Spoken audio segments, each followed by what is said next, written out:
Thank you. জ্যৈষ্ঠের মধু মাসে রাজশাহীতে চলে আসলাম, সাথে আছি মিজান আর আমি। মিজান সামনে আসো। বন্ধু মিজান আর আমি চলে আসলাম রাজশাহীতে। চলো মিজান আমরা সামনে আগাই।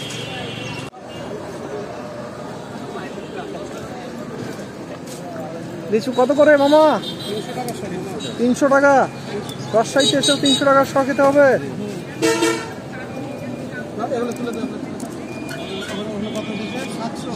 চলো দেখি ওদিকে আগাই।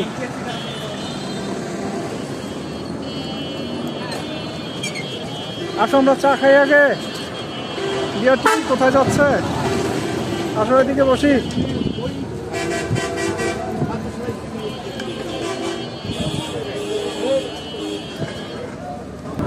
রাজশাহীতে ঘুরে বেড়াচ্ছি।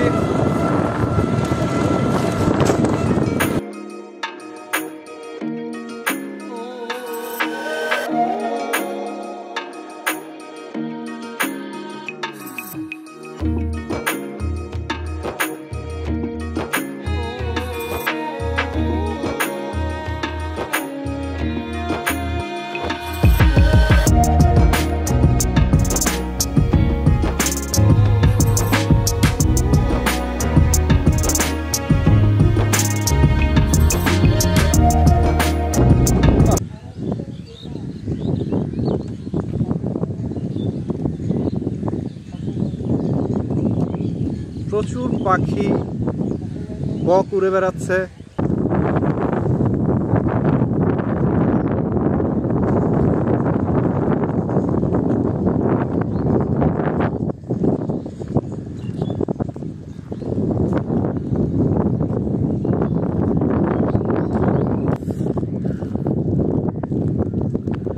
রাজশাহীতে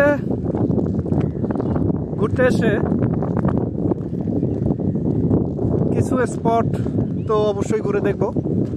তো পদ্মার পাড়টা ছিল তার মধ্যে একটি। আমবাগানে যাব আমরা আজকে। হয়তো চেষ্টা করব রাজশাহীর দু একটা আমের বাগানে যেতে, যদি সন্ধ্যা না হয়। আর সন্ধ্যা হয়ে গেলে আগামীকালকে আমরা চাঁপাইনবাবগঞ্জ যাব। তো চাঁপাইনবাবগঞ্জ গিয়ে আমরা অবশ্যই আমের বাগানে যাব। আমের বাগানে আমরা ঘুরে ঘুরে দেখব আমের বাজার।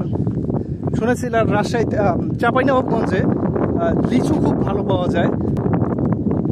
তবে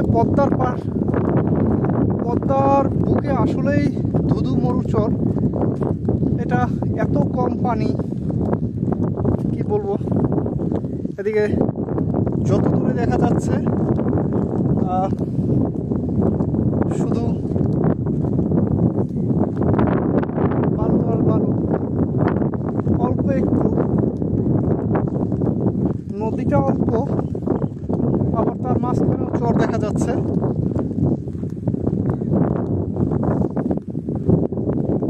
পরিবেশটা অসাধারণ, ঠান্ডা ঠান্ডা একটা বাতাস আছে।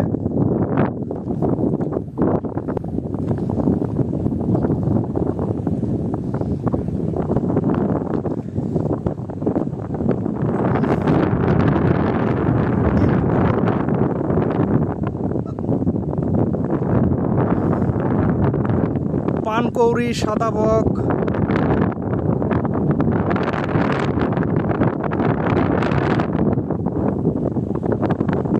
পানকৌড়ি উড়ে বেড়াচ্ছে,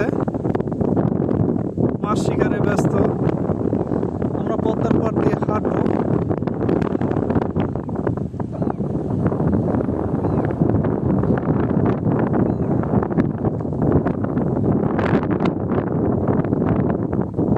সাদাবক মাছ শিকার করছে। আকাশে চিল উঠছে। কথার পরিবেশটা খুব দারুণ। মিজান চলে আসো।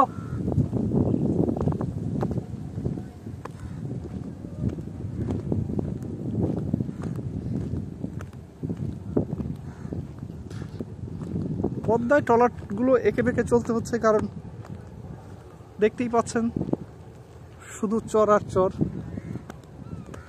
এই চরে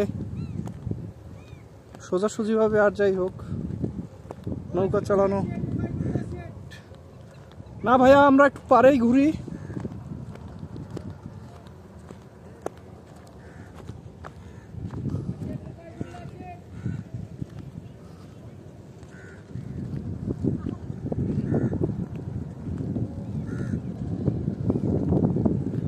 নৌকাটি অনেক ঘুরে ঘুরে আসছে, দেখা যাচ্ছে পানি, তারপরেও সরাসরি আসতে পারতেছে না।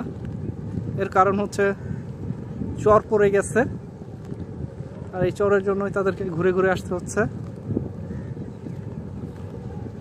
ওখানে দেখা যাচ্ছে কিছু লোক মাছ শিকার করছে।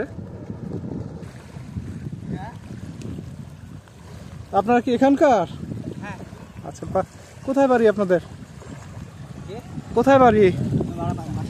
বাসা পাশে? আমি ঢাকা থেকে আসছি, রাজশাহীতে ঘুরতে আসছি। পাখির বাসা এটা তো নিতে হবে। তুমি যাইয়া ভাই, আচ্ছা দাঁড়া, দেখতে পাখির বাসা।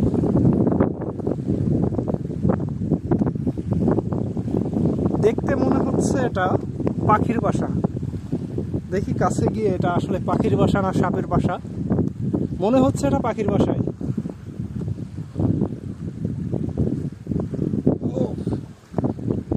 বালুর মধ্যে থেকে হেঁটে ওঠা কঠিন, চেষ্টা করছি। আল্লাহ আল্লাহ করে সাপ না হোক, সাপ হলে তো আমি শেষ। ও মাটিটা অনেক নরম, অনেক নরম।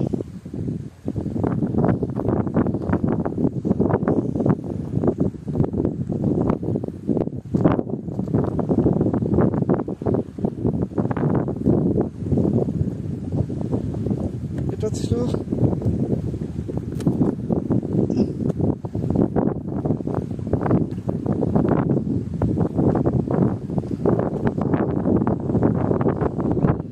এটা পাখির বাসা।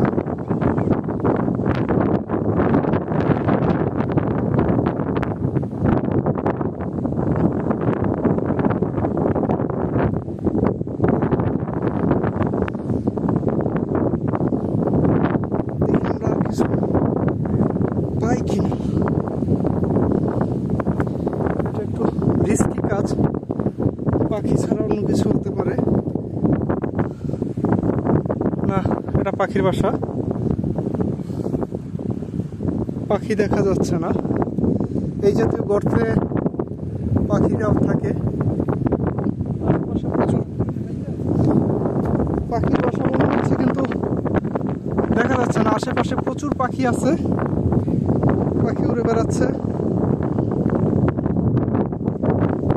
নামতে হবে, নামাটা মুশকিল কাজ। এখান থেকে আমার নামতে হবে। মাটি খুব নরম মাটি।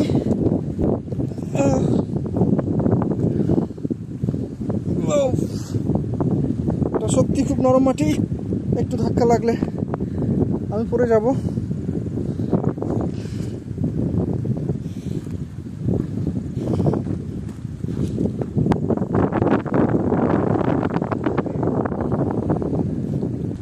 এখানে একটা জেলে নৌকা আছে, ওরা হয়তো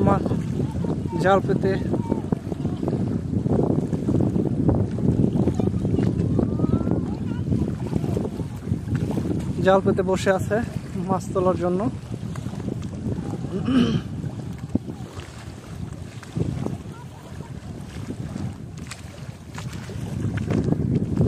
জেলে নৌকা। তবে সবচেয়ে মজার বিষয় হচ্ছে এখানে অনেক পাখি আছে, অনেক পাখি দেখতে পাওয়া যাচ্ছে। হয়তো কাঁকড়া বা মাছ ধরার জন্য, এবং এগুলো চিল মনে হচ্ছে। চিল ছাড়াও আরো অন্য পাখি আছে, এগুলোকে চিলই মনে হচ্ছে আমার।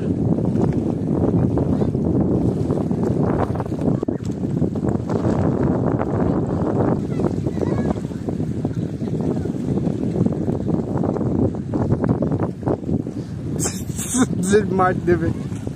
অনেকেই বললো যে রাজশাহীতে গেলে পদ্মার পরে অবশ্যই যেও, পদ্মারা পাটনা ঘুরে এসো। সত্যি ভালো লাগছে। দেখে আরো কিছু দৃশ্য ধারণ করি।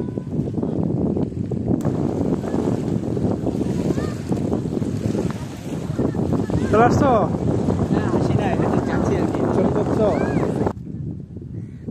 আমরা এখন এভারেস্ট পর্বত শৃঙ্গতে উঠতেছি। অনেক খাড়া পাহাড়, এভারেস্টে বরফ আছে আর আমাদের এই এভারেস্টে আছে বালু।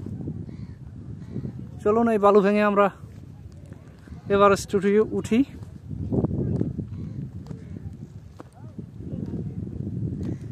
টিকে থাকার লড়াইয়ে এক দারুণ চ্যালেঞ্জ।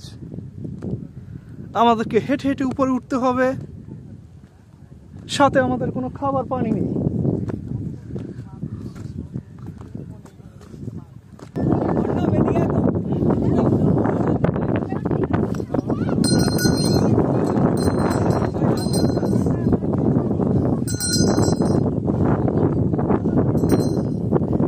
ঘাস কেটে ফিরছেন, হ্যাঁ ঘাস কেটে ফিরলেন কৃষক।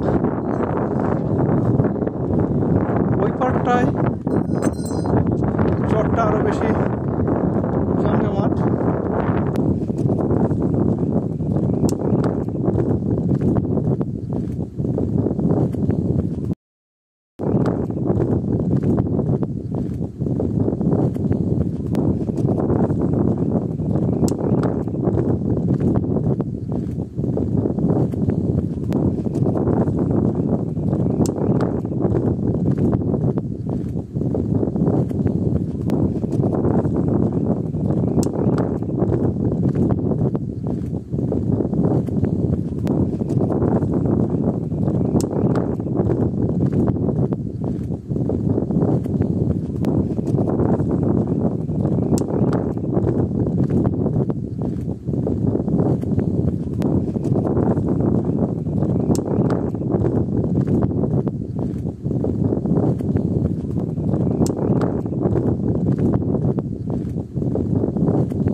এটা হচ্ছে কাকরাবেন।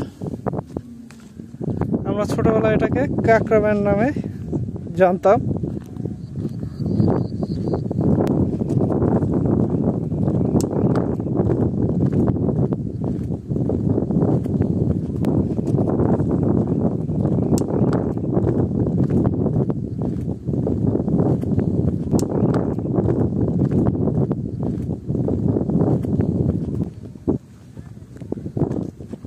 আবার আমরা মিনি কক্সবাজারে চলে আসলাম।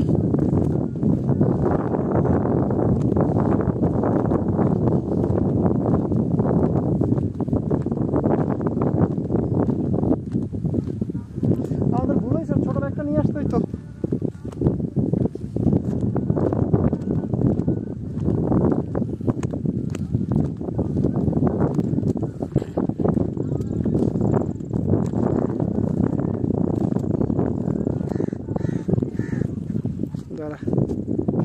কি নাম আপনার? হ্যাঁ, আপনার নাম কি?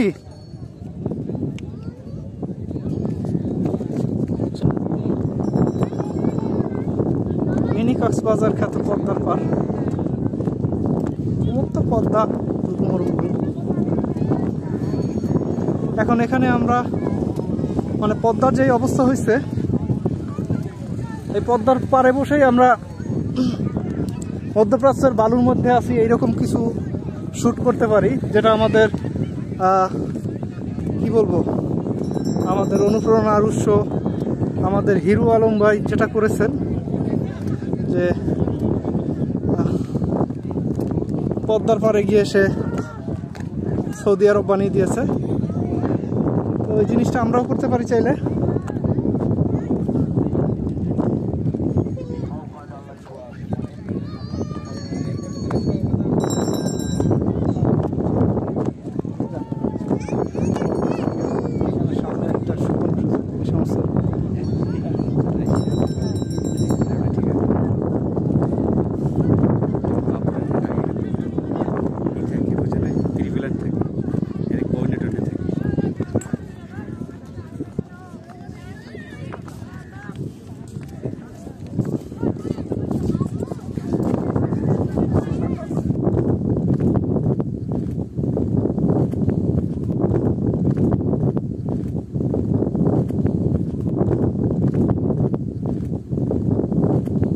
এই ফুটবল খেলি তুই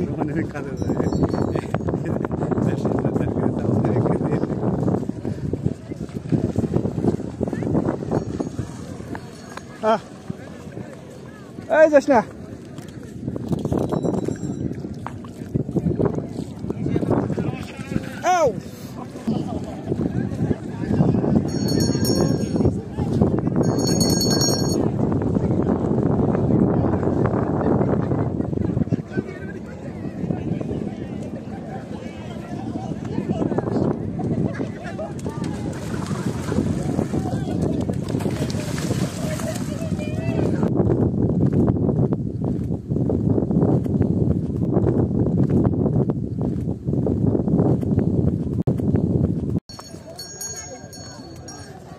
কি মামা আইসক্রিম আছে কি আইসক্রিম আছে দুধমালাই হবে চটবার হবে দেখি হবে কি কি আছে কটকট আইসক্রিম নেই কটকট নাই এই যে আইসক্রিম এটা কোকোনাট এটা দুধমালাই এটা চটবার এটা ম্যাঙ্গো স্ট্রবেরি কি খাবি কি খাবি কটকট কটকট কোনটা ওই দেখ ইসের মধ্যে থাকে কোন আইসক্রিম যেগুলো না ওগুলো কোন আইসক্রিম আমাদের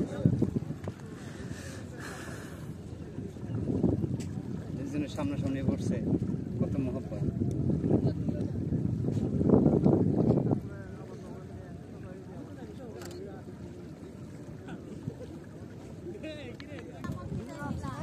মাছ পাইছো মাছ মাছ ধরছো মাছ পাইছো